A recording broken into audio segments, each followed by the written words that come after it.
1989 പട്ടികജാതി പട്ടികവർഗ അതിക്രമങ്ങൾ തടയൽ നിയമം നിലവിൽ വരുന്നത്. ശേഷം 2003 89ാമത്തെ ഭരണഘടനാ ഭേദഗതി പ്രകാരം 2004 ഫെബ്രുവരി 19 ദേശീയ പട്ടികജാതി കമ്മീഷനും ദേശീയ പട്ടികവർഗ കമ്മീഷനും നിലവിൽ വരുന്നു. ദേശീയ പട്ടികജാതി കമ്മീഷനെ പ്രതിപാദിക്കുന്ന ആർട്ടിക്കിൾ 338 പട്ടികവർഗ കമ്മീഷനാണെങ്കിൽ 338A.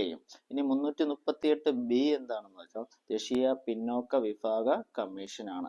ഇത് 2018 104ാമത്തെ ഭരണഘടനാ ഭേദഗതി പ്രകാരമാണ് ഈ കമ്മീഷൻ നിലവിൽ വരുന്നത്. പട്ടികജാതി commission social justice and empowerment മന്ത്രാലയത്തിന് കീഴിൽ, അതായത് സാമൂഹ്യനീതി മന്ത്രാലയത്തിന് കീഴിലും, ദേശീയ പട്ടികവർഗ കമ്മീഷൻ ആണെങ്കിൽ ഗോത്രകാര്യം അല്ലെങ്കിൽ മിനിസ്ട്രി ഓഫ് ട്രൈബൽ അഫയേഴ്സിന് കീഴിലുമാണ്. ഇനി പൊതുവായിട്ടുള്ള കാര്യം, ഈ രണ്ട് കമ്മീഷനുകളുടെയും ആസ്ഥാനം ലോക് നായക് ഭവൻ ന്യൂഡൽഹിയാണ്. ആകെ 5 അംഗങ്ങളാണ് ഉള്ളത്. ദേശീയ പിന്നോക്ക വിഭാഗ കമ്മീഷനിലും 5 അംഗങ്ങളാണ് ഉള്ളത്.